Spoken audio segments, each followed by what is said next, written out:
this time the outcry was so big, and I think crucially the outcry came not just from Kurdish voters, but also from the opposition party. I think the opposition now feel empowered in a way that they haven't in a really, really long time. They feel that actually, things can change at the ballot box. I think, in Turkey, everyone's been feeling for the past few years, well, we'll still go out to vote, but nothing's ever really going to change. And I think, the results of this election have really changed that. On the Ground is where we speak to a reporter about what's happening in their patch. And we are in Turkey with journalist Hannah Lucinda Smith. Welcome to the show, Hannah. Thank you. I've been wanting to cover this issue for quite a few days. In fact, I keep banging on about it so much that my producer said, have I got a holiday home in Turkey? But the reason I want to cover it is because I think Turkey is such an important country and the direction of travel is so interesting because you've got President Erdogan, who was moving heaven and earth to win the mayoralty in Istanbul. And yet when the local elections happened, not only did he lose that election, the opposition already held it, but a pro-Kurdish candidate also won his election, which they then tried to annul and back down. So it made me think that democracy can survive in Turkey. Tell us all about it. Yeah, sure. Well, I mean, Turkey is an interesting country because these kind of things that utterly surprise you always happen. I mean, everyone here, journalists, analysts, Turks, had kind of written off the opposition after last year's national elections when the opposition candidate failed to do nearly as well as the polls had predicted and as the public had predicted. And really this time round, there weren't very high hopes for the opposition. The opposition was already in control here in Istanbul, or also in Ankara and other major cities. And it was thought that they might have a bit of a struggle to hold on, especially to Istanbul. As it turned out in the end, the Istanbul mayor increased his margin, stayed in Ankara, also won a host of new cities and districts, really in President Erdogan's heartland. For the CHP, the main opposition party, it was the biggest electoral success on a national level since 1977, and the first time since Erdogan's party came to power in 2002 that they've managed to take more votes than the AKP overall. So why did Erdogan allow this to happen? I mean, I'm not trying to say that facetiously because I've got the impression that he's become more and more autocratic. And he did try, didn't he, to annul the election of Abdullah Zeydan, who is the pro-Kurdish candidate that won in Van. But he seems to have stood by with the others. Yeah, he's got form on doing this. I mean, the reason why Turkey and Erdogan are important is because he's really the first of these kind of new wave of autocrats across Europe, what we call competitive autocrats. They still hold elections, but they really sort of wipe out any other democratic check and balance. They take control of the courts, the media, and the ballot box is really the only sort of place left where the opposition as a political movement and opposition voters can really make their voice heard. Now, what Erdogan's done when the ballot box has not gone his way in the past few years is he's resorted to other institutions like the courts or the electoral board and leaned on them to make them overturn results. That's what happened in Istanbul back in 2019. Again, he tried to do something similar down in Van, saying that the candidate that the Kurdish party had run wasn't legally allowed to stand. That was the electoral board that made that decision.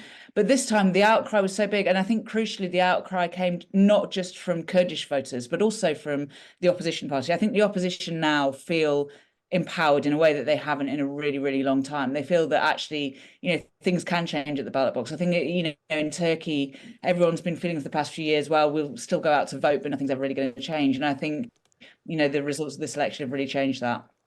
So the last presidential election, which I think was last year, Erdogan, it was expected to be a close run thing, but the opposition candidate was not a particularly charismatic fellow. But everyone now thinks that the mayor of Istanbul, is that right, is likely to be the candidate in the 2028 election. Is that right, Ekrem İmamoğlu? Ekrem İmamoğlu, yeah. Does he stand a chance? Is he a kind of well-liked, popular figure across Turkey? He's definitely the only person who comes anywhere close still to Erdogan for charisma. So the candidate that the opposition put up for the presidency last year is a guy called Kemal Kılıçdaroğlu, a perfectly nice guy in his 70s, former bureaucrat, but just completely lacking charisma. And, even before those elections, there was quite a sort of serious split in the opposition party. Several senior people saying that İmamoğlu should have been the candidate last year. Yeah, that's right. Yeah, and I mean, I think there's quite a lot of people now saying, well, look, if Imamoglu had been the candidate, would we be living in a different country now? But I think, it's almost certain that he's going to be the candidate when the next elections come around. Interestingly enough, Erdogan, just before these local elections, said that he wouldn't be standing himself in 2028 in those next elections. So I guess from him, we're going to start seeing him kind of preparing an heir. There's a couple of names in the hat for that, but and of course he could also go back on his word. But I wasn't aware yeah. he'd said that. That's quite big news, isn't it? Yeah, I mean, it was interesting because it was kind of buried in a press conference that he did with Zelensky. It wasn't picked up, massively or commented on massively. And of course, he gives himself quite a window. He said, I won't be standing in the next elections. Well, that's going to be in 2028, so there's still 4 years to go till that. And Erdogan has just turned 70. He's been in power now for 21 years. It's interesting. It's interesting because I talk to my Turkish friends about Erdogan, and obviously, I have my doubts about him. But one thing they do all say is, he's put Turkey on the map. It's interesting you mentioned he was doing a press conference with Zelensky. He's just suspended the European Arms Treaty with his NATO allies, so he's agreed, as it were, to kind of at least be in step with us against Russia on that aspect. But there is this argument that Erdogan has made Turkey matter. Yeah, and I think Turkey does matter. I think what Erdogan's done really well is kind of using Turkey's importance for his own domestic benefit. I mean, he really knows that he can hold sway over things like, Sweden joining NATO, Sweden and Finland joining NATO. He really sold that at home as, look, how I'm able to, kind of stop these institutions for our national benefit because I'm looking out for Turkey's interests. I think he's very, very good at selling that. I think there is a portion of the Turkish society though who are sort of quite embarrassed about the way that Turkey comes across and are quite keen often to stress that not everyone in Turkey likes Erdogan. But yeah, certainly. I mean, I think Turkey until the later Erdogan era didn't really make the news so much. It was a place that a lot of people went on holiday to, but probably didn't know a lot about politically. And I don't think there's anyone who follows news in any sense who doesn't know Erdogan's name now. Yeah, no, that is true. Well, Lucinda Smith, you are the Times correspondent in Turkey. Thank you for Hannah Lucinda Smith, I should say. You are the Times' correspondent in Turkey. Thank you for coming on the show and talking to us all about what is happening on the ground in Turkey. I do think it is fascinating what President Erdogan has been up to. So Scott has got the memo about who you want to eclipse, and he's sent us a very full list. I have a list of people to eclipse.